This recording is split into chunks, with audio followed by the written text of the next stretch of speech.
Bismillahirrahmanirrahim. Assalamualaikum warahmatullahi wabarakatuh. Jadi kami dari kelompok 4 yang akan memaparkan materi mengenai penegakan hukum dalam kasus tindak pidana korupsi. Jadi kami terdiri dari 4 orang. Yang pertama yaitu Lika Yuliastuti, yang kedua Ismayanti, yang ketiga Winda Handayani, yang keempat yaitu Nurul Fadila. Jadi silahkan disimak video pemaparan materi dari kami. Penegakan hukum tindak pidana korupsi mengatasi kasus korupsi di era modernisasi. Masyarakat banyak merasa korupsi sesudah era reformasi, yaitu tujuannya justru untuk menghilangkan atau mengurangi korupsi di Indonesia. Justru meningkat pesat. Penyebab modernisasi juga menyebabkan kasus korupsi. Modernisasi membawa perubahan-perubahan pada nilai dasar atas masyarakat. Modernisasi juga ikut mengembangkan korupsi karena modernisasi membuka sumber-sumber kekayaan dan kekuasaan baru. Latar belakang korupsi terdapat dalam masyarakat. Terdapat banyak bukti yang menunjukkan bahwa luas perkembangan korupsi berkaitan dengan modernisasi sosial dan ekonomi yang cepat. Penyebab modernisasi mengembangbiakan korupsi dapat disingkat dari jawaban Huntington, yaitu modernisasi membawa perubahan-perubahan pada nilai dasar atas masyarakat.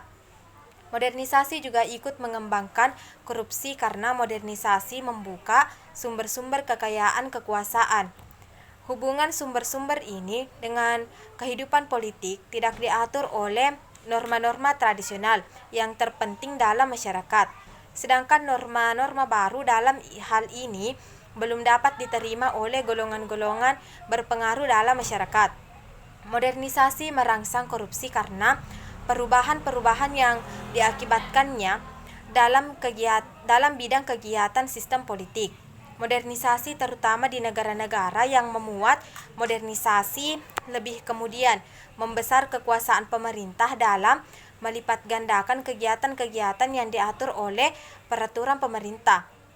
Korupsi dapat menetapkan dan memperbesar masalah-masalah yang menyangkut kurangnya hasrat untuk terjun di bidang usaha dan mengenai kurang tumbuhnya pasaran nasional. Juga dapat mempertajam masalah masyarakat plural dan melemahnya kesatuan negara akibat martabat pemerintah juga membahayakan stabilitas politik. Korupsi juga mengakibatkan turunnya disiplin sosial, uang suap, dan dapat memperlancar prosedur administrasi serta memperlambat prosedur. Dengan begitu perlu adanya upaya penegakan hukum terhadap tindak pidana korupsi yang tugas untuk mengurangi dan mengatasi dampak-dampak yang akan ditimbulkan. Saya atas nama Ismayanti, nomor urut 15 dari kelompok 4. Di sini saya akan membahas materi tentang penegakan tindak pidana korupsi dan mengatasi modernisasi dan pembentukan Komisi Pemberantasan Korupsi atau KPK. Pertama, penegakan hukum tindak pidana korupsi dan mengatasi modernisasi. Penegakan hukum untuk pemberantasan tindak pidana korupsi yang dilakukan secara konvensional selama ini terbukti mengalami berbagai hambatan.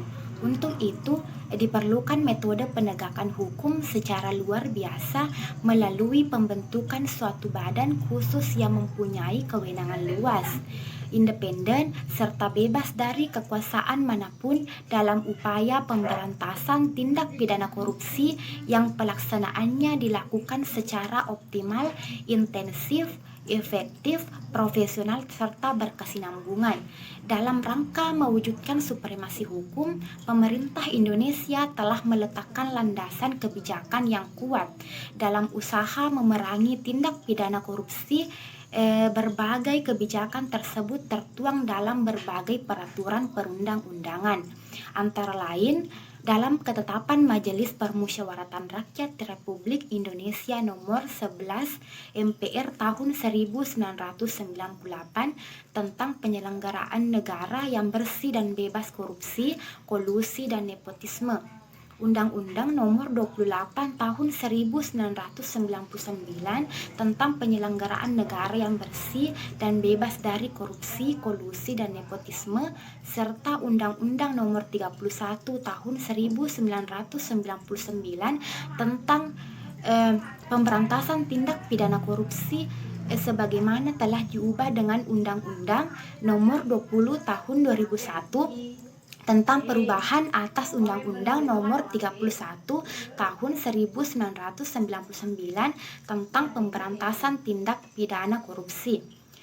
Dan dalam mengatasi modernisasi perlu membina mentalisme masyarakat dengan memberikan contoh yang baik, memberi persuasi dan penerangan, serta pembinaan sejak dini untuk mengubah mentalitas masyarakat dari yang lemah menjadi jiwa pembangunan, dan contoh baik dari KPK, kepolisian, kejaksaan, pengadilan, tipikor yang diberikan membuat masyarakat memiliki kepercayaan atau kepada pemerintah itu sendiri, serta membantu untuk pemberantasan adanya korupsi melalui partisipasi publik. Yang kedua, pembentukan Komisi Pemberantasan Korupsi atau KPK. Berdasarkan ketentuan pasal 43 Undang-Undang Nomor 31 Tahun 1999 tentang pemberantasan tindak pidana korupsi sebagaimana telah diubah dengan Undang-Undang Nomor 20 Tahun 2001, badan khusus tersebut yang selanjutnya disebut Komisi Pemberantasan Korupsi memiliki kewenangan melakukan koordinasi dan supervisi, termasuk melakukan penyelidikan, penyidikan, dan penuntutan. Sedangkan mengenai pembentukan, susunan organisasi, tata kerja dan pertanggungjawaban, tugas dan wewenang serta keanggotaannya diatur dengan undang-undang. Dengan pengaturan dalam undang-undang ini, Komisi Pemberantasan Korupsi yang pertama dalam menyusun jaringan kerja atau networking yang kuat dan memperlakukan institusi yang telah ada sebagai counterpartner yang kondusif sehingga pemberantasan korupsi dapat dilaksanakan secara efisien dan efektif. Yang kedua, tidak monopoli tugas dan wewenang penyelidikan, penyidikan, dan penuntutan. Yang ketiga, berfungsi sebagai pemicu dan pemberdayaan institusi yang telah ada dalam pemberantasan korupsi atau trigger mekanisme. Yang keempat, berfungsi untuk melakukan supervisi dan memantau institusi yang telah ada dan dalam keadaan tertentu dapat mengambil alih tugas dan wewenang penyelidikan, penyidikan, dan penuntutan atau superbody yang sedang dilaksanakan oleh kepolisian dan atau kejaksaan. Baik, Assalamualaikum warahmatullahi wabarakatuh. Saya atas nama Winda Handayani dengan NIM 7423520200016. Nah, di sini saya akan menjelaskan materi yang ketiga ataukah melanjutkan materi yang ketiga mengenai pengadilan tipikor, di mana keberadaan institusi penegak hukum yang bersifat luar biasa ini membutuhkan jalur pengadilannya sendiri ataukah bersifat khusus, di mana KPK ini membutuhkan suatu pengadilan yang sesuai dengan jalur dan strategi pembentukannya dalam pemberantasan korupsi. Jadi setelah menyelidik dan menyidik tersangka pelaku korupsi untuk menuntut, KPK ini memerlukan sebuah pengadilan tindak pidana korupsi ataukah tipikor ini. Karena itu sejak KPK ini mulai menjalankan wewenang penuntutan pengadilan tipikor pun digelar. Kemudian meski bersifat luar biasa dan diperlukan percepatan bagi proses hukum terhadap perkara korupsi, seharusnya itu suatu pengadilan tipikor ini bersifat ad hoc yang dibentuk, tak boleh melanggar prinsip non retroaktif ataukah tidak berlaku surut sebagaimana dalam putusan Mahkamah Konstitusi atas permohonan judicial review terhadap undang-undang tentang KPK pada tanggal 15 Februari 2005 dan di mana pengadilan tipikor ini dibentuk dengan maksud untuk mencegah lebih dalam lagi atas rusaknya sendi-sendi kehidupan masyarakat, bangsa dan negara oleh praktek, kebiasaan dan tindak pidana korupsi yang sebelumnya itu dipandang tidak meluas dan sistematis seiring dengan terbentuknya KPK.